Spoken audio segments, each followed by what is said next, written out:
बताइए श्रेष्ठ कौन? रेशम के धागे बनाने वाला या उन धागों को बुनकर वस्त्र बनाने वाला? निश्चित रूप से वस्त्र बनाने वाला। अब बताइए श्रेष्ठ क्या है? माटी को पूरे तट पर बिखेर कर रख देने वाली बाढ़ या उस माटी को समेट कर उसी से एक मूर्ति बनाने वाला मूर्तिकार? निश्चित रूप से मूर्तिकार। अब बताइए श्रेष्ठ कौन है? देवताओं और दानवों का वो दल जिन्होंने अमृत प्राप्ति के लिए इस संसार में हलाहल फैला दिया, या वो महादेव जिन्होंने इस हलाहल को सूक्ष्म करके अपने कंठ में समाहित कर लिया? निश्चित रूप से महादेव श्रेष्ठ।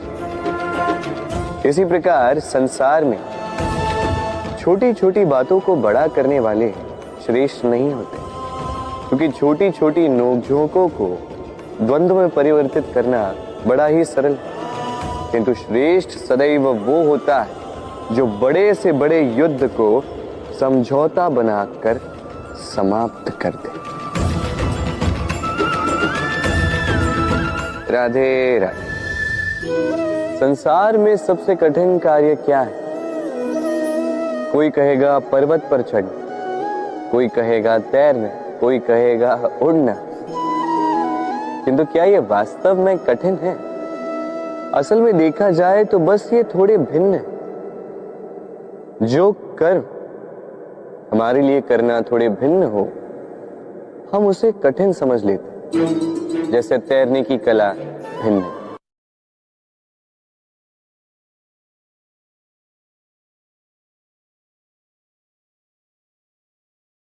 बड़े ही परिश्रम से इसे बनाती हैं, अपने शरीर के रस से इसे बुनती हैं।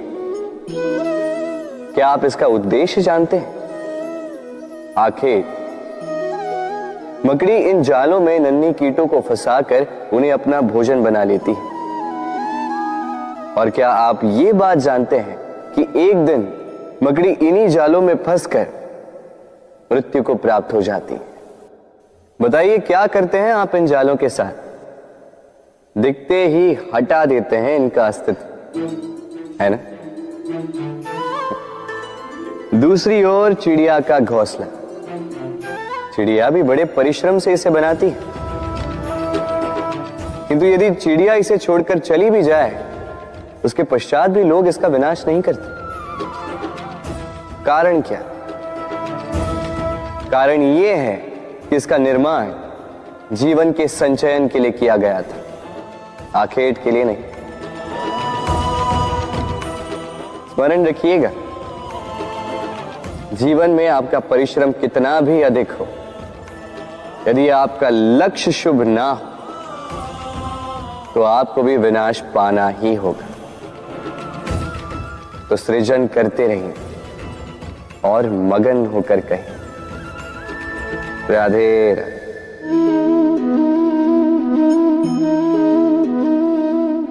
आपके विचार से मैं क्या कर रहा हूं? आप कहेंगे मैं दीपक जला रहा हूं,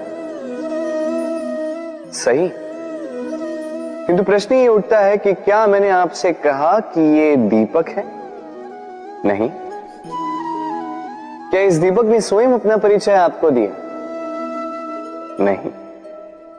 फिर आपने कैसे जाना कि ये दीपक है? उत्तर है प्रकाश, जो स्वयं जलकर अंधकार में संसार को राह दिखाए, वो दीपक है। जो निराशा में आशा की ज्योत दिखाए, वो दीपक है। दूसरी ओर सर्प है, जो दिखे नहीं, बस फुफकार दे तो लोग भयभीत हो जाते हैं। अर्थात व्यक्ति का परिचय उसके कर्मों से मिलता है। इसलिए आपको ये बताने की आवश्यकता नहीं कि आप कौन हैं। ये आपके कर्म ही निश्चित करेंगे कि लोग आपसे दीपक समझकर प्रेम करेंगे या सर्प समझकर भयभीत रहेंगे। राधे राधे। समय कितना विचित्र होता है। समय हमारे साथ हो तो हम स्वयं को राजा मान लेते हैं, वही समय यदि विरुद्ध हो जाए तो रंक बनने में समय नहीं लगता। इसलिए मनुष्य की एक आदत होती है, बुरे समय के लिए कुछ बचा कर रखता है। संबंधी, मित्र बुरे समय में साथ छोड़ देते हैं। यश, मान बुरे समय में चला जाता है। तो व्यक्ति सोचता है क्यों ना धन संचय कर। धन का तो कोई मन नहीं होता जो समय आने पर बदल जाए। संसार कहता है कि धन का संचयन करते रहो, बुरे समय में काम आएगा ही। मैं कहता हूं शुभ कर्म करते रहो, आनंदित रहो, स्वयं पर और ईश्वर पर विश्वास रखो, बुरा समय कभी आएगा ही नहीं। राधे राधे। प्रकृति ने मनुष्य को एक विशेष शक्ति दी, अन्य जीवों से अधिक शक्ति दी, स्मरण शक्ति। यही शक्ति मनुष्य को अन्य जीवों से भिन्न बनाती, इतिहास लिखने की प्रेरणा देती, ज्ञान को पीढ़ी दर पीढ़ी आगे भी बढ़ाती। और जो भूल जाते हैं अधिकतर रूप से वो उपहास और दया के पात्र बन जाते हैं। परंतु क्या यही पूर्णतः सत्य है? नहीं। यही स्मरण शक्ति मनुष्य के विकास में सबसे बड़ी बाधा भी बन जाती है, उसके चित्त को दूषित कर देती। बुरे अनुभव, किसी का दिया गया धोखा, किसी का किया गया कटाक्ष मनुष्य भुला नहीं पाता और फिर लग जाता है प्रतिकार में। पहले समय नष्ट करता है प्रतिकार की तैयारी में, फिर समय नष्ट करता है प्रतिकार का अवसर ढूंढने में। यदि संतोष पाना है, यदि जीवन में आनंद पाना है, तो स्मरण शक्ति का सदुपयोग कीजिए। अपनी स्मरण शक्ति को केंद्रित कीजिए केवल अच्छी बातों और अच्छी यादों की ओर। जीवन में प्रसन्नता आए। राधे राधे।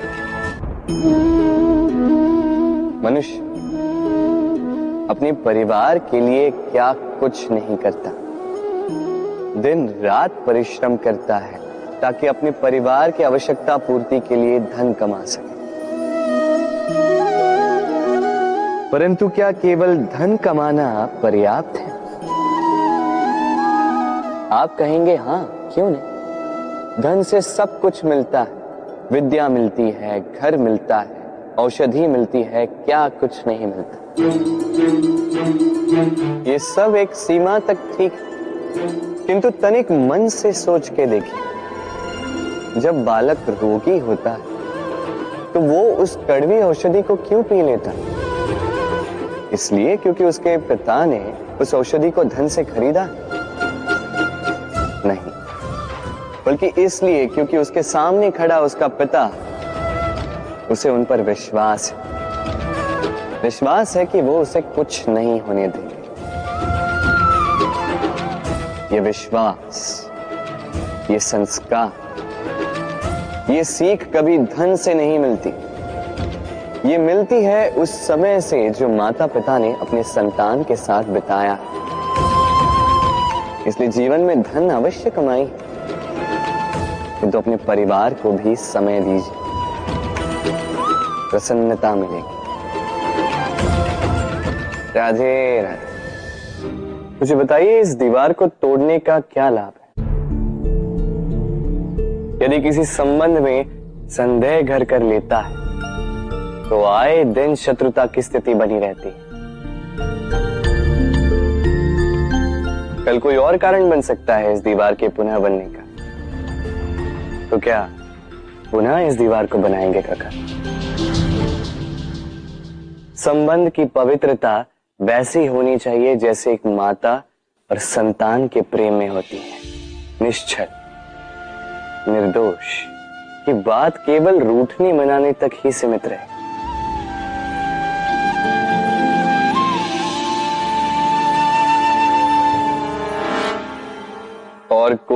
घुसपैठिया आकर भावों को दूषित न कर पाए, ना कोई वस्तु, ना कोई परिस्थिति, ना कोई व्यक्ति, कोई उन्हें अलग न कर पाए। काका सोचिए, यदि ये दीवार पुनः बननी है तो इसे तोड़ा ही क्यों जाए? यदि मन में एक अटूट संबंध स्थापित करने का दृढ़ निश्चय ही ना हो तो क्यों तोड़े इस दीवार को? बताइए, है विश्वास, है अटूट विश्वास कि ये संबंध कभी ना टूटेगा? यदि है तो तोड़ दीजिए इस दीवार में, अन्यथा पति पत्नी का संबंध सबसे बड़ा संबंध माना जाता है और है भी। सप्तपदी लेकर 7 जन्मों तक दोनों एक दूसरे के साथ जुड़ जाते हैं, एक दूसरे के अर्धांग बन जाते हैं। अर्धांग अर्थात अर्ध अंग। क्या इसका महत्व आप समझ पा रहे हैं? अपना समस्त जीवन किसी के साथ बांटना। किंतु क्या संसार के सारे पति पत्नी एक दूसरे के साथ अपना समस्त जीवन बांट सकते हैं? क्या इसमें सभी सक्षम रह पाए हैं?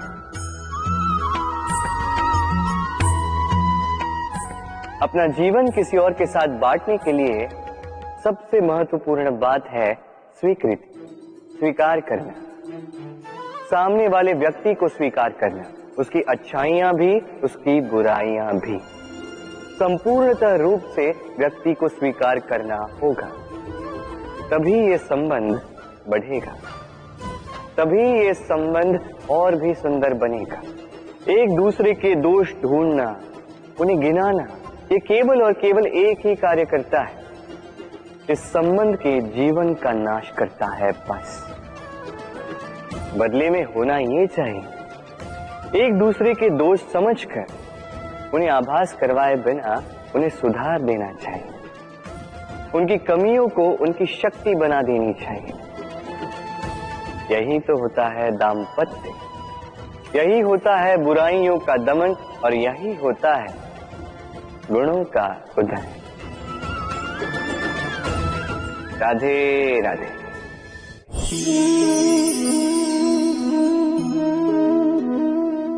कंकड़ इतना छोटा सा कि उंगली पर आ जाए, किंतु सोचिए यदि यही कंकड़ आंख में लग जाए तो कितनी बड़ी समस्या बन जाता है।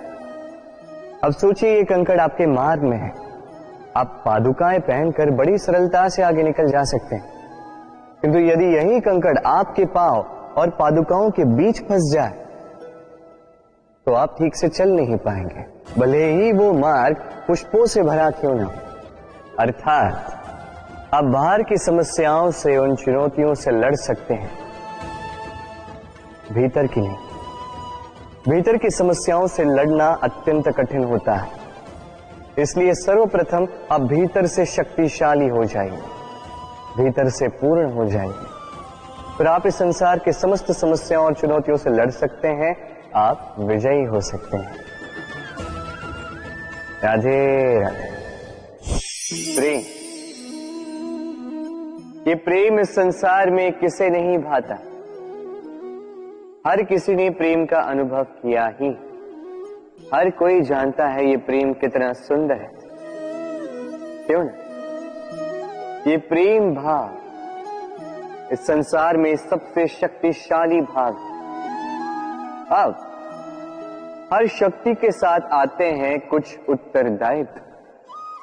अब जैसे ही ये उत्तरदायित्व हमारे जीवन में आते हैं, हम सर्वप्रथम प्रेम को भूल जाते हैं, फिर हमें ये प्रेम, ये बोझ लगने लगता है।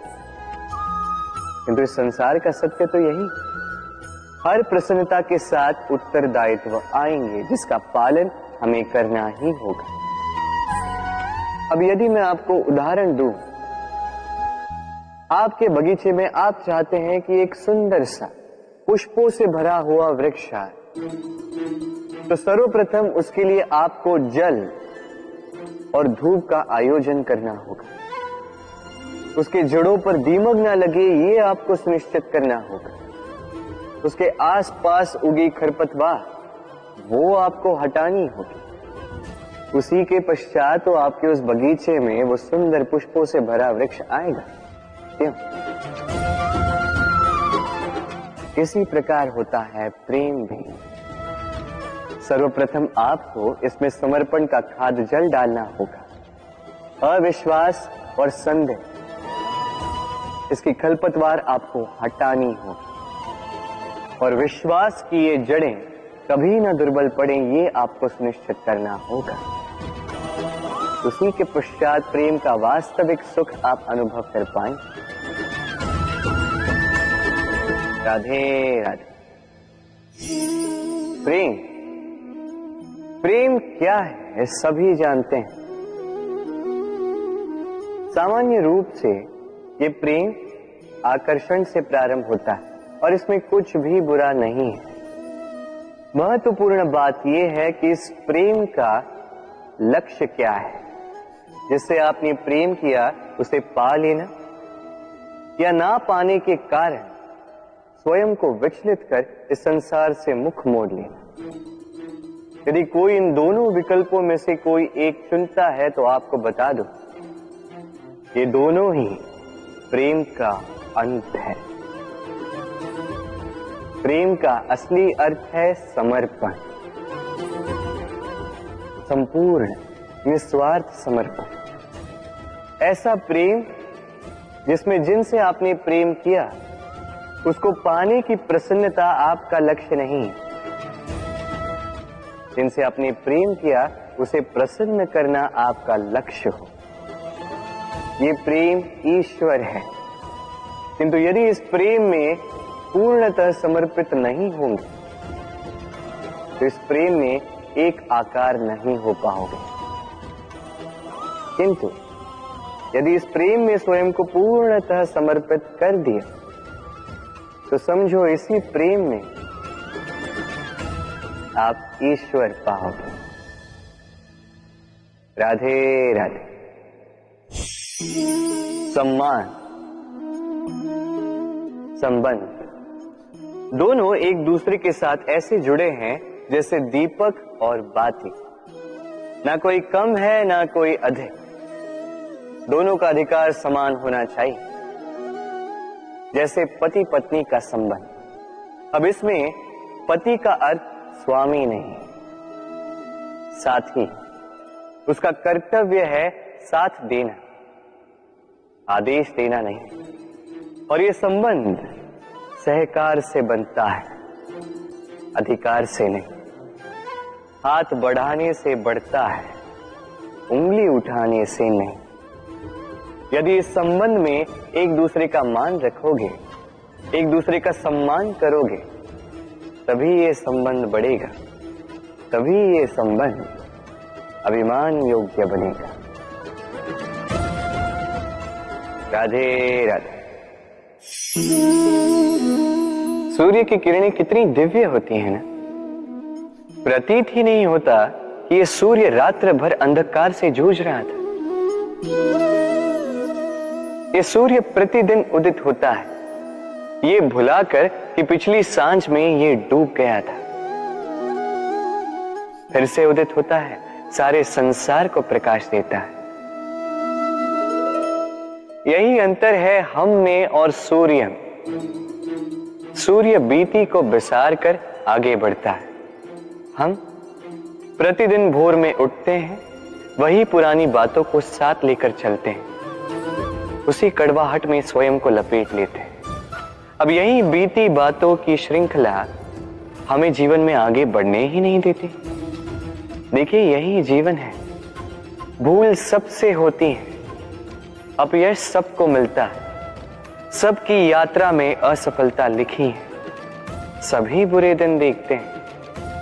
किंतु इन सारी बातों को भुलाकर जब जीवन में आगे बढ़ोगे, तभी तो इस संसार में, इस आकाश में सूर्य बनकर चमकोगे, तभी तो इस संसार को प्रकाश दोगे। इसलिए प्रतिदिन जागिए, एक नए जन्म के साथ, एक नए उत्साह के साथ, एक नए लक्ष्य के साथ। क्योंकि ये बीती बातें आपको पीड़ा देने के लिए नहीं, केवल शिक्षा देने के लिए होती हैं। राधे राधे। नवरात्रि का पर्व आरंभ हो चुका है और ये पर्व अत्यंत भव्य है क्योंकि ये पर्व जगत माता से जुड़ा है। मां कितना छोटा सा शब्द है, किंतु ठीक से देखो तो समस्त संसार इसी शब्द में समा है। मां जो अपनी संतान के लिए हर संभव प्रयास करती है, कुछ भी करने के लिए सज्ज रहती है। मां जिसका सबसे बड़ा गुण निश्चलता, मन में ना कोई पूर्वाग्रह, ना कोई भेदभाव, ना कोई छल कपट, और इतनी भोली होती है मां। संतान भले ही झूठा रो दे, मां को लगता है कि कदाचित वास्तव में भूख लगी होगी। मां चाहे जन्म देने वाली हो चाहे पालने वाली, स्वर्ग, ये स्वर्ग हमें मां के चरणों के नीचे ही प्राप्त होता है। इसी मां को हमारा शत शत प्रणाम। राधे राधे। सहनशीलता मां का दूसरा सबसे बड़ा गुण। कहते हैं कि धरती से अधिक सहनशील और कोई नहीं। उसे खोदने के पश्चात भी धरती हमें फसल देती है, किंतु मां, ये मां धरती से कम सहनशील नहीं। तनिक सोचिए, 9 माह तक संतान को अपनी कोख में रखना, क्या ये सहनशीलता कोई पुरुष दिखा सकता? क्या ये सहनशीलता कोई पिता दिखा सकता है? स्त्री में शील भले, सहनशीलता की परिभाषा उसे मां बनने के पश्चात प्राप्त होती है। स्वयं का अस्तित्व भुलाकर संतान का अस्तित्व बनाती है। शिशु की लात खाकर भी आनंद से उसे दूध पिलाती है। ये होती है मां, और इसी मां जननी को हमारा शत शत प्रणाम। राधे राधे। मां का एक और सबसे महान गुण, स्वयं को ढालने की अद्भुत शक्ति। जिस प्रकार एक मां स्वयं को ढाल सकती है और कोई नहीं कर सकता। मां एक महानदी की भांति है जिसकी ऊर्जा असीमित है किंतु अहंकार बिल्कुल नहीं। जिस प्रकार एक नदी ढलान के अनुरूप मुड़ जाती है, उसी प्रकार एक मां अपनी संतान के अनुरूप ढल जाती है, चाहे जैसी भी परिस्थिति हो। उसके सोने के समय के अनुरूप स्वयं का सोना, उसके जागने के समय के अनुरूप स्वयं का जगना। संतान की इच्छा का भोजन वो स्वयं का मनपसंद भोजन बना लेती। ये मां का आंचल ही तो है जो धूप में छाप बनकर आता है, जो शीत में कंबल बनकर आता है। मां ऐसी होती है कि संतान की निद्रा ना टूटे, इसलिए एक करवट सोने का अभ्यास कर लेती, और इतना स्वयं को केवल वही ढाल सकती है जो संतान की ढाल बन सकती। इसी मां को हमारा शत शत नमन। राधे राधे। मां के 2 और सबसे महान गुण, साहस और संबल। साहस ये कि वो अपने संतान के लिए कुछ भी कर सकती, और संबल ये कि वो अपनी संतान को कभी टूटने बिखरने नहीं देगी। तनिक सोचिए, जब भी आपको चोट लगती है, चीख से पूर्व मां का नाम मुख में क्यों आता है? तनिक सोचिए, जब आपको बल की आवश्यकता होती है, साहस की आवश्यकता होती है, आगे आप अपना मार्ग देख रहे हैं जो अत्यंत कठिन प्रतीत हो रहा है, तब मुख से मां की ही शपथ क्यों निकलती? क्योंकि मां ही है जो हमें साहस देती है, मां ही है जो हमें सहारा देती है। मां जानती है कैसे हमारी उंगली पकड़ के हमें चलना सिखाना है। मां ये भी जानती है कि कैसे कान पकड़ के हमें उचित मार्ग पर लाना है। इसी साहसी मां को हमारा शत शत नमन। राधे राधे।